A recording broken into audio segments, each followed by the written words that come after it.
నమస్తే, welcome to I news. నేను మురళి. అక్రమ వలసల తనిఖీలపై సీన్ మారింది. అమెరికాలోని ప్రఖ్యాత నగరం లాస్ ఏంజల్స్ అట్టుడుకుతోంది. నిరసనలతో రగిలిపోతోంది. వలసవాద విధానానికి వ్యతిరేకంగా ఆందోళనలు పెల్లుబికాయి. కార్లకు నిప్పు పెట్టారు. అణిచివేయడానికి వచ్చిన పోలీసులు వదలడం లేదు. దీంతో అక్కడికి 2000 మంది నేషనల్ గార్డులను పంపాలని అధ్యక్షుడు ట్రంప్ ఇచ్చిన ఆదేశాలు పరిస్థితిని మరింత దిగజార్చాయని స్థానిక నాయకత్వం మండిపడుతోంది. దీంతో తాజా సమస్య లాస్ ఏంజల్స్ అలాగే ట్రంప్ సర్కార్ మధ్య జగడంగా టర్న్ తీసుకుంటోంది. ట్రంప్ తీరును మేయర్ కరెన్ బాస్ తప్పుపట్టారు. ట్రంప్ ప్రజల్లో భయం ఆందోళన సృష్టిస్తున్నారని మండిపడ్డారు.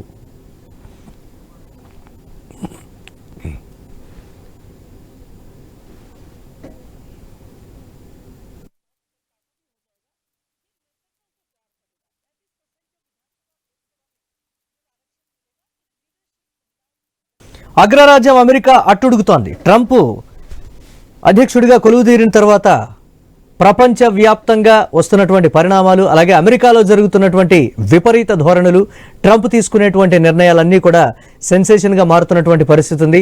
అగ్రరాజ్యంలో అసలు ఏం జరుగుతోంది, ఎందుకు ఈ పరిణామాలు, ఇదే అంశానికి సంబంధించి మనతో మాట్లాడటానికి ఉప్పాల లక్ష్మణ్ గారు, విశ్లేషకులు, వారు లైవ్లో సిద్ధంగా ఉన్నారు. లక్ష్మణ్ గారు నమస్తే. నమస్తే. నమస్తే. గతంలో ఉన్నటువంటి సర్కార్కి, ప్రస్తుతం ఉన్నటువంటి సర్కార్కి ట్రంప్ వస్తే అసలు ప్రపంచవ్యాప్తంగా ఏదో జరిగిపోద్ది, అద్భుతాలు జరిగిపోతాయి, అవి అని అనుకున్నారు. అగ్రరాజ్యం అంటే సొంత దేశంలోనే ప్రస్తుతం ఉన్నటువంటి పరిస్థితులు, ఇటు ఎలాన్ మస్క్తో గొడవలు కావచ్చు, లేకపోతే ఇతర దేశాలతో నిర్ణయాలు కావచ్చు, అన్నీ కూడా బెడిసి కొడుతున్నటువంటి ప్రస్తుత పరిస్థితి. అసలు ఏం జరుగుతుంది అమెరికాలో, ఇటువంటి పరిణామాలు ఏంటి అనంటే ఎటువంటి విశ్లేషణ ఇస్తారు మీరు? లాస్ ఏంజల్స్ అన్న నగరము నేను కూడా చూశాను. అక్కడ మా అమ్మాయి అల్లుడు వాళ్ళు ఉంటే అక్కడ వెళ్ళి చాలా రోజులు కూడా అక్కడ ఉండి చూశాను. ఆర్థిక రాజధాని లాగా ఉంటుంది అమెరికా. అంత బిజినెస్ అక్కడ బాగా జరుగుతాయి. అలాగే ప్రశాంతంగా ఉంటుంది కూడా, ప్రశాంత వాతావరణంలో ఉంటుంది. అట్లాంటి చోట ఘర్షణలు తలెత్తడం, దానికి ఆర్ముడు పోలీసులను 2000 మందిని అక్కడికి పంపించడం, ఇక్కడ సరే ఇప్పుడు అతను పాలసీ తీసుకున్నాడు, వలసవాదులు ఎవరైతే ఉన్నారో అనుమతులు లేకుండా ఉన్న వాళ్ళని పంపించేస్తాను అని. మరి ఇంతకాలం ఎందుకు అనుమతించారు అనేది ఒక ప్రశ్న. ప్రత్యేకించి అక్కడ మెక్సికో వాళ్ళు ఎక్కువ ఉంటారు. అక్కడ ఆ మెక్సికో వాళ్ళను మీద దాడులు జరిగి వాళ్ళని పంపించే కార్యక్రమంలో భాగంగా ఈ ఘర్షణలు జరిగాయి. ఇక్కడ నేనైతే అంటే ఎవరైనా కూడా అక్రమంగా వలసదారులుగా వచ్చి ఉంటాము అంటే ఏ దేశమైనా కూడా సమర్థించాల్సినటువంటి అవసరం అయితే ఉండదనుకో. మరి ఇంతకాలం ఎందుకు ఊరుకున్నారు సైలెంట్ గా? మరి వాళ్ళు అక్కడ మీకు ఈ వలసదారులను పంపిస్తే బయటికి ఏ దేశాల నుంచి వాళ్ళైనా సరే, ఈవెన్ పాకిస్తాన్, చైనా వాళ్ళని కూడా, మీకు ఇక్కడ లేబర్ దొరకరు, అంటే పనిచేసే వాళ్ళు దొరకరు. షాపులో పనిచేసే వాళ్ళు కావాలా, హోటల్స్ లో పనిచేసే వాళ్ళు కావాలా, ఎక్కడ పడితే అక్కడ వ్యాపార సంస్థల్లో పనిచేసేటువంటి వాళ్ళు అందరూ కూడా ఉపాధి కోసం వచ్చి వాటిల్లో పనులు చేసుకుంటూ బతుకుతూ ఆ డబ్బుని తమ కుటుంబ సభ్యులకు ఆయా దేశాలకు పంపించుకుంటూ జీవిస్తున్నారు. ఆ జీవన విధానానికి అలవాటు పడ్డారు అక్కడ. దానివల్ల నీకు ఆర్థికంగా కూడా అక్కడ నీకు తక్కువ జీతంతో పనిచేస్తూ లేబర్, మీకు అంటే లేబర్ అనుకుంటే ఉద్యోగులు, లేబర్ గాని ఉద్యోగులు గాని దొరికారు. ఇవాళ నువ్వు ఏదో నిర్ణయం తీసేసుకుంటే నువ్వు ప్రీ ప్లాన్ ఉండాలి కదా. సడన్ గా అందరినీ పంపించేస్తామంటే వ్యాపార సంస్థలను మూసుకుంటారా? ఎవరు పనిచేస్తాడు? ఎవరు ఎలా తెరుస్తాడు వ్యాపార సంస్థ? వాడు లోపల మనుషులు లేకుండా. రెండోది ఏంటంటే ఓనర్ అక్కడ ఉండడు, ముందు వాడు ఎక్కడ ఉంటాడు ఆ వ్యాపార సంస్థ. ఇంకా ఎవరు ఎక్కడ కూర్చొని వ్యాపారం చేయగలుగుతారు? ప్రజలకు సౌకర్యాలన్నీ మిస్ అయిపోతాయి కదా. హోటల్ పోవాలంటే హోటల్ మూసేస్తారంటే, బట్టలు కొనుక్కోవాలంటే బట్టల షాపులు మూసేస్తారంటే ఎట్లా నడుస్తుంది? కాకపోతే నిదానంగా నచ్చ చెప్పి ఇంకా ఎలిజిబిలిటీ ఎవరికైనా ఉంటే వాళ్ళకి ఇంకా వీసాలు ఇచ్చి మీరు ఒక కౌంటర్ ఓపెన్ చేసుకొని, అయ్యా మీరు ఎప్పటి నుంచి ఉన్నారు, మీరు వచ్చి రిజిస్టర్ చేసుకోండి, మీకు చట్టబద్ధత కల్పిస్తాము అని చెప్పాలి. ఒకవేళ ఎప్పుడు శాంతి భద్రతలకు విఘాతం కలిగిస్తూ ఏ టెర్రరిస్టుల్లాగా ఎవరైనా వచ్చి అక్కడ నీకు దేశానికి వ్యతిరేకంగా పనిచేస్తూ ఉంటే వాళ్ళ విషయంలో నేను రాజీ పడమని ఎవరు చెప్తారు, తరిమి కొట్టాల్సి ఎవరు కాదండి. అలాంటి పరిస్థితులు అక్కడే ఉండవు. అక్కడ టెర్రరిజం మనం ఎప్పుడైనా చూసామా? ఏం జరగదు. అలాంటి పరిస్థితులు ఏం ఉండవు అక్కడ.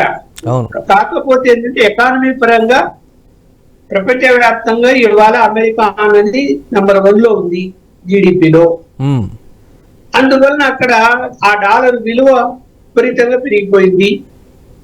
కాబట్టి అక్కడికి వెళ్ళి ఏదో బతుకుతే డబ్బులు మిగులుతాయి, కుటుంబ సభ్యులకు పంపించుకోవచ్చు అనేటువంటి ఆశతోనే వెళ్తారు.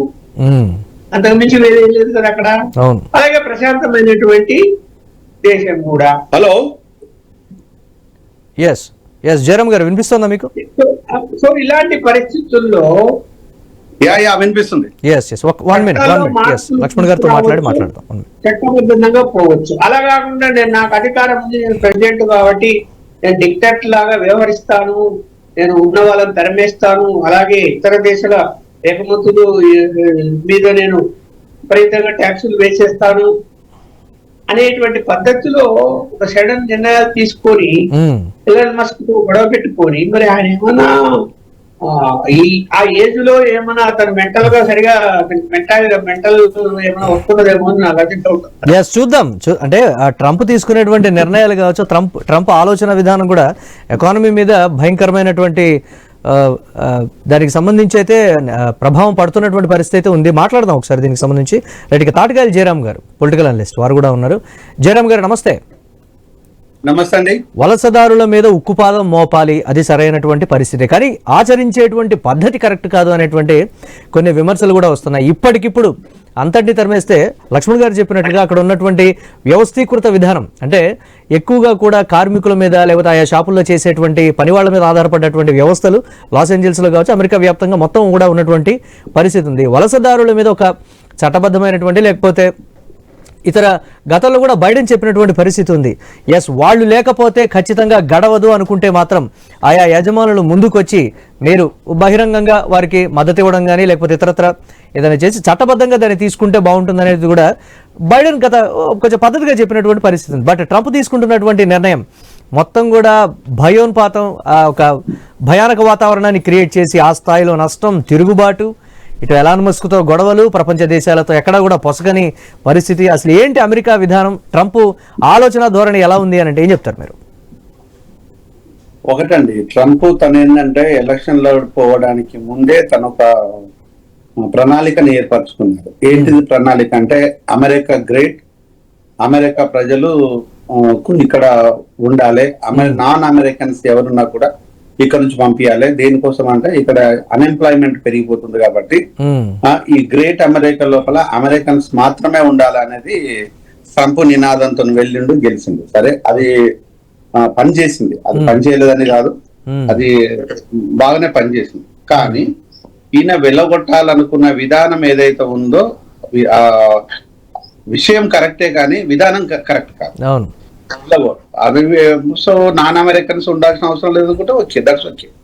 అది ఏ కంట్రీ అయినా తీసుకున్న జాగ్రత్తనే ఆ కంట్రీ పౌరుల కోసం జాగ్రత్త తీసుకుంటుంది, అక్కడ వరకు అప్రిషియేట్ చేయొచ్చు. కానీ ఆ విధానం ఏదైతే ఉందో ఆ విధానం అది ఇక్కడ ఇబ్బంది పెడుతుంది. అక్కడ అమెరికన్స్ ఇబ్బంది పెడుతుంది, మనల్ని కాదు, అక్కడ ఉండే వాళ్ళకంటే అమెరికన్స్ ఇబ్బంది పెడుతుంది. ఎందుకంటే నేను అమెరికాలో 10 years పనిచేశాను. సో అమెరికాతో పాటు ఇంకొక 7 countries కి ఇంటర్నేషనల్ కోఆర్డినేటర్ గా పనిచేశాను ఇక్కడ అమెరికన్ యూనివర్సిటీ. అంటే ఇక్కడ చూస్తున్నది ఏంటంటే అమెరికాలో అత్యధికంగా వలస ఎక్కడి నుంచి వస్తుంది అంటే మీకు కెరేబియన్స్ నుంచి ఎక్కువ వలసలు వస్తుంటారు. కెరేబియన్స్ నుంచి వచ్చే వలసలు అక్రమ వలసదారులు వాళ్ళలో ఎక్కువగా ఉంటారు. ఇండియా నుంచి అక్రమ వలసదారులు ఎక్కడి నుంచి పోతారంటే పంజాబ్ నుంచి కొంత ఉంటారు ఎక్కువ. కెరేబియన్ కంపేర్ చేస్తే పంజాబ్ తక్కువ, పంజాబ్ నుంచి మాత్రం కొంత ఎక్కువగా ఉంటారు. సో ఓవరాల్ గా ఇండియా నుంచి కొంత ఉండొచ్చు, ఏది విజిటింగ్ వీసా మీద వెళ్ళేసి ఇతర దాని మీద వెళ్ళేసి ఉండొచ్చు. ఇక్కడ ఈ అమెరికన్ వీసాలను మనం గడువు పొడిగించుకోవడానికి అమెరికాలో ఉన్న లూపోల్ ఏంటంటే, అక్కడ ఈ గడువు అవ్వడానికి ఒక వన్ డే బిఫోర్ పక్క కంట్రీకి పోయి 1 డే ఉండేసి మళ్ళీ అక్కడ వీసా తీసుకొని మళ్ళీ రావచ్చు. పక్క కంట్రీ అంటే కెనడా చాలా దగ్గరగా ఉంటుంది. కెనడాకు పోతారు, మళ్ళీ అక్కడ 1 రోజు ఉంటారు, 2 రోజులు ఉంటారు, మళ్ళీ ఆ నుంచి వీసా అప్లై చేసి మళ్ళీ వస్తుంటారు. ఇది నిరంతర ప్రక్రియ ఇది జరుగుతుంటుంది. ఇది కెరబియన్ కంట్రీస్ కానీ లేకపోతే ఇట్లాంటి కానీ ఇవన్నీ జరుగుతూ ఉంటది. సో దీని వల్ల అమెరికాకు నష్టం అంటే, అమెరికాకి ఏం నష్టం లేదు. అమెరికాలో వీళ్ళు వచ్చేసి ఊరికే తిరిగి పడుకోవట్లేదు కదా. అమెరికా లోపల వీళ్ళు జరుగుతున్నది ఏంటంటే, అక్కడ పని చేస్తున్నారు. ఇంతకు ముందు లక్ష్మణ్ గారు అన్నట్టుగా రెస్టారెంట్స్ కావచ్చు, ఇతర బార్ షాపులు కావచ్చు, అనేక షాపులలో వాళ్ళు హౌస్ కీపింగ్ వర్క్ చేస్తూ ఉంటారు. దాంట్లోపల అత్యధికంగా కూడా ఉండే వాళ్ళంతా మెక్సికాన్ సెక్టర్, కెరబియన్స్ నుంచి మెక్సికో నుంచి ఎక్కువగా ఉంటారు. ఆ మెక్సికోను ఉద్దేశించేసే ఆ అమెరికాకు మెక్సికోకు మధ్యలో ఒక గేట్ ఉంటది, మనకు పాకిస్తాన్ కు ఉన్నట్టుగా. ఆ గేటు తీయించేసి ఫెన్సింగ్ వైర్ తీసేసి నేను 12 అడుగుల ఎత్తు గోడ కడతానని ఈయన చెప్పాడు. గోడ ఈయన కట్టిందేం కదా, ఆల్రెడీ గోడ ఉంది, ఇంకా పెద్ద గోడ కడతాను, మొత్తమే నేను వాల్గా కట్టేస్తానని చెప్పేసి ఈయన చెప్పిండు. ఈయన కట్టిన దాఖలాలు అయితే ఏం లేవు, అంతకుముందు నా వాళ్ళే కంటిన్యూషన్ లో ఉంది. సో అక్కడ ఉన్న ప్రశ్న ఏంటి అంటే, రెగ్యులరైజ్ చేస్తే వచ్చేటువంటి నష్టం ఏంటి అనేటువంటి ఒక మాట. అంత ఆధారపడదగినటువంటి వ్యక్తులు ఉన్నప్పుడు, వాళ్ళ మీద ఎటువంటి క్రైమ్ హిస్టరీ లేనప్పుడు, ఏదైతే షాపుల్లో వర్క్ చేస్తున్నారో లేకపోతే ఇంట్లో వర్క్ చేస్తున్నారో ఆ యజమానులే వాళ్ళని ముందుకొచ్చి ఎస్ వీళ్ళు మాకు విల్లింగ్గా ఉన్నారు, వీళ్ళతో వర్క్ చేయించుకోవడం మాకు ఓకే అని వాళ్ళని రెగ్యులరైజ్ చేస్తే కొంచెం సిస్టమ్ కూడా కొంచెం సెటిల్ అవుతుంది అనేటువంటి కొన్ని విమర్శలు ఉన్నాయి. ఆ కోణాలు చూడకూడదు. ఇక్కడ అదే నేను చెప్తున్నాను. ఇక్కడ ఇట్లా ఈయన ప్రగల్భాలు పలికాడు. ఇక్కడ దీన్ని ఏంటంటే, దీని మీద గవర్నమెంట్ పైన ఒక చర్చ జరిగింది. ఇది 2020లో, 21లో, 22లో వరుసగా కొన్ని చర్చలు జరిగాయి. ఆ చర్చల సారాంశం ఏంటంటే, ఎవరైతే ఈ వర్కర్స్ ని పెట్టుకుంటున్నారో వాళ్ళ రెస్పాన్సిబిలిటీ వాళ్ళే తీసుకొని వాళ్ళకు తగిన సాలరీస్ ఇవ్వాలి అనుకున్నప్పుడు, ఇక్కడ ఇబ్బంది ఏంటంటే, ఒకటి వచ్చేసేమో రెగ్యులరైజ్ చేసుకొని వాళ్ళు తీసుకునే వీసా ఒకటి, వాళ్ళకు అఫీషియల్ గా సాలరీ పే చేయాల్సి వస్తుంది. సో ఇక్కడ సాఫ్ట్వేర్ ఇంజనీర్ అయినా పాకి పనిచేసేవాడైనా ఈక్వల్ సాలరీనే ఉంటారు. ఇది ఈ లాజిక్ ను మర్చిపోతుంది. అంటే అక్కడ ఈ సాలరీ పే చేయాలంటే అక్కడ వాళ్ళకి ఇబ్బంది కాబట్టి అన్అఫిషియల్ గా ఉండే వాళ్ళను సైలెంట్ గా పనిలో పెట్టుకుంటారు. అంత పే చేయాల్సిన పని ఉండదు. ఇక్కడ వాళ్ళకి అథెంటికేషన్ వచ్చిందంటే అప్పుడు అమెరికన్ పౌరులకు పెద్ద నష్టము. ఈ మాట చెప్పకుండా, ఈ మాట ట్రంప్ చెప్పడు, అమెరికన్స్ చెప్పరు. అమెరికన్ చెప్పకుండా ప్రజలు ఎదురు తిరుగుతున్నారని ఒకటి ట్రంప్ చేస్తున్నాడని అంటే, ట్రంప్ ఒక వ్యాపారస్తుడే, is not at all politician.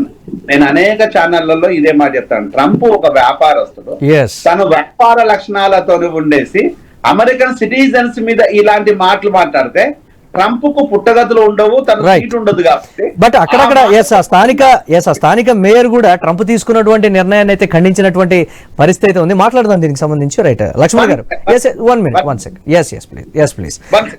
ఇక్కడ ఆ విషయాన్ని మాట్లాడకుండా ఈయన అమెరికన్స్ లోపల కూడా శత్రువు అయిపోతున్నాడు, ఇప్పటికే పోయింది కాబట్టి ఇక్కడ ఓన్లీ అక్రమ వలసల మీదనే ఉక్కుపాదం మోపుతున్నా. అక్రమ వలసల మీద కాదు, ఆల్రెడీ ఉన్న వాళ్ళను ఉక్కుపాదం మోపుతున్నాడు. ఆ ఉన్న వాళ్ళతో బెనిఫిట్ అయ్యే వాళ్ళు కూడా అమెరికన్స్. మాట్లాడదాం. లక్ష్మణ్ గారు, ఏంటి ఎలా ఉండబోతున్నాయంటారు పరిణామాలు? దీనికి సంబంధించి ఆల్రెడీ అన్ని వర్గాలు కూడా ట్రంప్ మీద కొంచెం వ్యతిరేకంగా ఉన్నటువంటి ప్రస్తుత పరిస్థితుల్లో ఈ సిచ్యువేషన్స్ అమెరికన్స్ లో ఎటువంటి ఆగ్రహ జ్వాలలు రేకెత్తించేటువంటి అవకాశం ఉంటుంది? పరిణామాలు ఎలా ఉండబోతున్నాయంటారు? అంటే కార్లు అలాగే జీప్స్ వాటన్నిటిని కూడా నిప్పు పెడుతున్నారు అని అంటే పరిస్థితి చేయి దాటిపోయింది అనేటువంటి విమర్శ. అలాగే దానికి సంబంధించి నేషనల్ గార్డులని 2000 మందిని అక్కడికి మోహరిస్తున్నారంటే ఆల్మోస్ట్ అనధికారికంగా 144 సెక్షన్ పెడుతున్నట్టే ఆ స్థాయిలో అక్కడ చేస్తున్నారు అనేటువంటి ఒక మాట. కంప్లీట్ గా లాస్ ఏంజల్స్ ని కంట్రోల్లోకి తీసుకుంటున్నారు అనేటువంటి కొన్ని విమర్శలు. దీన్ని ఎలా చూడాలంటారు? ఇప్పుడు లా అండ్ ఆర్డర్ ప్రాబ్లం వచ్చినప్పుడు కంట్రోల్ చేయకూడదని ఎవరు చెప్పారు. కాకపోతే ఏంటంటే అక్కడి ప్రజలు, ప్రత్యేకించి అమెరికన్స్, వాళ్ళు చాలా సున్నిత మనస్తత్వం కలిగిన వాళ్ళై ఉంటారు. నువ్వేమన్నా వెళుతూ పొరపాటు మనం ఇట్లా అంటే కూడా కొట్టారేమో అని వాడు మన మీద ఆగ్రహంగా చూస్తాడు. అంత సున్నితంగా ఉంటుంది వాడు. అలాంటి వాళ్ళ విషయంలో వీళ్ళందరినీ నేషనల్ సెక్యూరిటీ గార్డును పంపించి రెచ్చగొట్టే కనుక అది ఎలా దారి తీస్తుందో చూడాలి. ఒక ఉద్యమానికి దారి తీసే అవకాశాలు ఉన్నాయి మొత్తం అమెరికా అంతా. ఎందుకు చెప్పనా, ఇవాళ ఏం చేసిండు, వీసాల్ని కఠినం చేసిండు. అమెరికా వెళ్ళి ఎంఎస్ పోస్ట్ గ్రాడ్యుయేట్ చేసేటువంటి వాళ్ళ విద్యార్థులకు వీసాలు కట్టేది. అక్కడ ఉన్నటువంటి 3 ప్రధాన విశ్వవిద్యాలయాల్లో ఈ సంవత్సరం అడ్మిషన్ ఘోరంగా పడిపోయి. ఎందుకు అంటే వీసాలు తిరస్కరిస్తున్నారు. అలా అంటే ఒకటిని కాదు, ఇక్కడ అన్ని విధాలుగా కూడా అతను ఇప్పుడు వ్యాపార సంస్థలను దెబ్బతీశారు ట్యాక్సులు పెంచి, అంటే సెస్సులు ఇంపోజ్ చేసి, ఆ సెస్సు ప్రకారము దిగుమతి చేసుకుంటే ఉన్న రేటు కంటే ఇంకా దాన్ని పెంచి అతను అమ్మాల్సి వస్తుంది. అమ్మాల్సినప్పుడు వినియోగదారులు కూడా ఇప్పటికే అక్కడ డీజిల్ ధరలు డీజిల్ పెట్రోల్ ధరలు పెరిగిపోయి దారుణంగా తిడుతున్నారు. ఇంత రేట్లు పెంచేశారు. ఇక్కడ నిత్యావసర వస్తువులు కూడా అక్కడ పెరిగిపోయాయి, ఇంకా పెరుగుతాయి కదా ఇప్పుడు దీనివల్ల. అలాగే నీకు ఇక్కడ ఎప్పుడైతే అక్కడ జీవన విధానంలో అక్కడ అమెరికన్స్ వాళ్ళు పని చెయ్యరు, వాళ్ళు ఎంజాయ్మెంట్ ఎక్కువ చేస్తారు, వాళ్ళ దగ్గర పుష్కలంగా డబ్బులు ఉన్నాయి. ఈ పేదరికం అన్నది చాలా తక్కువ శాతం ఉంటుంది. ఆ తక్కువ శాతం పేదరికంలో ఉన్న వాళ్ళు మాత్రమే పని చేస్తారు, మిగతా వాళ్ళు ఎవరు చెయ్యరు. అలాంటి పరిస్థితుల్లో ఇవాళ ప్రపంచంలోని అన్ని దేశాల నుంచి అక్కడికి ఎందుకు వెళ్తున్నారు, అక్కడ ఉద్యోగ అవకాశాలు దొరుకుతున్నాయి, ఉపాధి అవకాశాలు దొరుకుతున్నాయి, వ్యాపార సంస్థలు కూడా పెట్టుకుంటున్నారు. అక్కడ నీకు వీళ్ళందరి మీద ఇలా నువ్వు టైట్ చేసి కూర్చుంటే ఉన్న ఫలంగా ఏమైపోతుంది. ఇప్పుడు ఎగ్జాంపుల్ చెప్తాం, 23 లక్షల మంది భారతీయ విద్యార్థులే అక్కడ ఎడ్యుకేషన్ అయిపోయి చేసుకొని జాబ్స్ చేస్తున్నారు సాంకేతిక పరంగా. ఇలాంటి ఘర్షణలకు తావు తీస్తే భయపడిపోయి చైనా వాళ్ళు కానీ, పాకిస్తాన్ వాళ్ళు కానీ, ఇతర ఏ దేశాల వాళ్ళైనా కూడా అరే ఈ అమెరికానే వద్దు, మొత్తం అంతా వెళ్ళిపోదాం పదాన్ని వెళ్ళిపోవచ్చారు అనుకోండి, నీ సిస్టమ్ ఏమైపోతుంది. అక్కడ పనిచేసేవాడు ఎవడు, మొత్తం కుప్పకూలిపోతుంది కదా ఆర్థిక వ్యవస్థ. వాళ్ళే బతుకుతారు ఇండియాకు వచ్చి, లేదా చైనా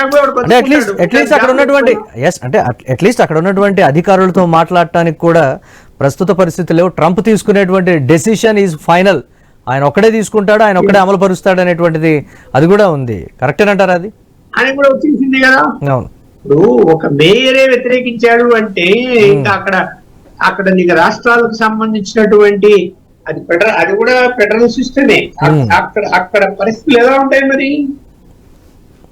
మరి ఆయన ఏం ఆలోచిస్తున్నారు? ఇప్పుడు ఒక ఎకనామికల్ సిస్టమ్ ఏదైతే ఉందో అందులో లోపాలు ఉంటే ఆ లోపాలని నిదానంగా సరిదిద్దుకుంటూ వెళ్ళాలి తప్ప ఆల్ ఆఫ్ ది సడన్ అన్ని నిర్ణయాలు ఒకేసారి తీసుకుంటే చూడండి, బిజినెస్ దెబ్బ కొట్టారు, కాలేజీలో దెబ్బ కొట్టారు, మళ్ళా ఇప్పుడు అక్కడ పనిచేసేటువంటి వాళ్ళందరినీ కూడా మీ వీసా టైం అయిపోయింది అని చెప్పి వాళ్ళను వెనక్కి పంపించే పరిస్థితి వచ్చా. ఒకవేళ అక్రమ వసతిదారులు ఉంటే మేము కెనడా, మెక్సికో నుంచి కూడా వాళ్ళకి కేవలం బార్డర్ దాటుకొని వచ్చినటువంటి వాళ్ళను వాళ్ళ విషయంలోనూ కఠినంగా తీసుకుంటే పరిస్థితులు ఎలా ఉంటాయి? ఇప్పుడు మనమేమి సమర్థించడం లేదు, చట్ట ప్రకారం బొమ్మంటున్నాం కాబట్టి మీరు క్వశ్చన్ వేసినట్టు ఏంటంటే ఎందుకు వాళ్ళని లీగలైజ్ చేయకూడదు? What is the wrong? నువ్వు ఒక టైం ఇవ్వు, నోటీస్ ఇవ్వు, అయ్యా ఎవరు అక్రమ వసతిదారులు వచ్చి ఉన్నారో మీరు రండి, మీరు పాస్పోర్ట్లు తీసుకోండి, వీసాలు తీసుకోండి, మీకు అక్కడ జాబ్ అంటే ఇందాక మనం ఎదురు చెప్పినట్టు ఏంటంటే అఫీషియల్ గా ఎంప్లాయ్మెంట్ ఇస్తే ఎక్కువ శాలరీ, అందుకని అక్కడ లేబర్ చట్టం కఠినంగా ఉంటుంది, అన్ని ఫెసిలిటీస్ అతనికి వస్తాయి. అక్కడ ఏంటి వాటి తరంగా వస్తే తప్పేంటి? లీగాలిటీ చేసి వాడు ఇంకా బాగా జీవిస్తాడు కదా, నీకు ఇంకా నమ్మకంతో పనిచేస్తాడు కదా. మీరు అలా దాని సిస్టమును చేంజ్ చేసుకుంటూ పోవాలి తప్ప ఆల్ ఆఫ్ ది సడన్ అన్ని నిర్ణయాలు తను అధికారులతో సంప్రదించకుండా ఎలాంటి నిర్ణయాలు తీసుకోవాలన్నా కూడా ఆల్ ఆఫ్ ది సడన్ నిర్ణయాలు తీసుకుంటూ ఇవాళ చూడండి, ఎలన్ మస్క్ తో వివాదము చిన్న విషయం లేదు, కుప్పకూలిపోయాయి కదా అక్కడంతా. ఈ షేర్లు అవును, ఇప్పుడు ఎలన్ మస్క్ నష్టం కొంత రావచ్చు, కానీ ప్రభుత్వానికి వచ్చి ఆదాయం కూడా పోయింది కదా అక్కడ. అవును అవును అవును. మరి దాన్ని ఏంటి, ఆయనకి ఏమి 1000 కోట్లు ఉన్నాయి ఆయన దగ్గర, షేర్లు పడిపోయినంత మాత్రాన అతనే మేము తాళం వేసుకుని వెళ్ళిపోడు, పారిపోడు. అంటే తప్పదు ఈ కొన్నేళ్లు భరించాలంటారా ఫైనల్ గా? భరించాల్సిందే కదా మరి. ఎస్ చూద్దాం, తిరుగుబాటు కూడా ఆ స్థాయిలో ఉంటుందా లేదా అనేది కూడా చూద్దాం. ఫైనల్ గా జయరామ్ గారు, సో అక్కడ ఒక 10 years ఉండొచ్చినటువంటి ఎక్స్పీరియన్స్ తో చెప్పండి, అంటే ఒక కామన్ మ్యాన్ గా అక్కడ ఉండేటువంటి పరిస్థితులు ఏంటి అసలు? నిజంగా ట్రంప్ తీసుకున్నటువంటి నిర్ణయంతో లాస్ ఏంజల్స్ నగరం అనేది ధనికులు కానీ వ్యాపారాలు కానీ విపరీతంగా జరిగేటువంటి పరిస్థితి, పని వాళ్ళ మీదే ఆధారపడదగినటువంటి సిటీలలో అది ఫస్ట్ ప్లేస్లో ఉంటుందని కూడా చెప్తున్నారు.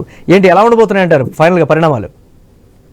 తప్పకుండా లాస్ ఏంజల్స్ కావచ్చు, లేకపోతే వాషింగ్టన్ DC కావచ్చు, ఇతర ముఖ్య పట్టణాల్లో కాలిఫోర్నియా లాంటి ముఖ్య పట్టణాల్లో ఏది తీసుకున్నా కూడా కొంత పవర్ ఉపయోగిస్తారు. అన్ని ప్రాంతాల్లో మనలాగా ఉపయోగించారు, కానీ కొన్ని ఏరియా ఆ నెసెసిటీని బట్టి మ్యాన్ పవర్ ను ఉపయోగిస్తున్నాం. ఓకే, మ్యాన్ పవర్ కి వాళ్ళకి ఇప్పుడు అథెంటిసిటీ ఇవ్వాలంటే ఎవరైతే పనిలో పెట్టుకున్నారో అతని మీద విపరీతమైన బర్డెన్ అవుతుంది. సో అక్కడ నామ్స్ ప్రకారము పే చేయాల్సి వస్తే మాత్రం, అక్కడ లేబర్ నామ్స్ ప్రకారం పే చేయాల్సి వస్తే వీళ్ళు తట్టుకోలేని పరిస్థితి.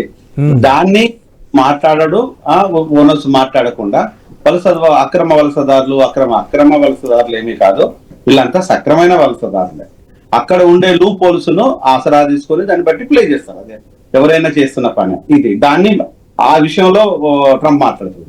ఇంకొక అంశం వచ్చేసేమో, ఇంత ముందు లక్ష్మణ్ ఎలన్ మస్క్ తనకు చెడిన తర్వాత ఆయనకు బ్రెయిన్ దొబ్బిపోయి, అప్పటికే బ్రెయిన్ అసలు ట్రంప్కే బ్రెయిన్ ఉండదు. ఎలన్ మస్క్ తోని వచ్చిన వివాదం లోపల ఇంకా ముందు కన్ఫ్యూజన్ లో ఉన్నాడు. ఇప్పుడు ఎలన్ మస్క్ వచ్చి కొత్త పార్టీ పెట్టాలా లేకపోతే ట్రంప్ ను ఏ విధంగా ఇరుకున పెట్టాలా అనేది ప్రధానమైన అస్త్రాలు తీసుకున్నాడు. ఇప్పుడు కనుక అమెరికన్స్ లో కొంతమందిని కనుక మనం శాంతింపజేయకపోతే రేపు ఎలన్ మస్క్ వైపోతే ఈయనకి ఇబ్బంది అవుతుంది అనే ఆలోచన కూడా ఉంది. నెక్స్ట్ వచ్చేసి ఇక్కడ ఉండే పరిస్థితి, అక్కడ మన దగ్గర అన్ఎంప్లాయ్మెంట్ పెరుగుతున్నట్టుగానే అమెరికాలో కూడా అన్ఎంప్లాయ్మెంట్ చాలా సివియర్ గా ఉంది.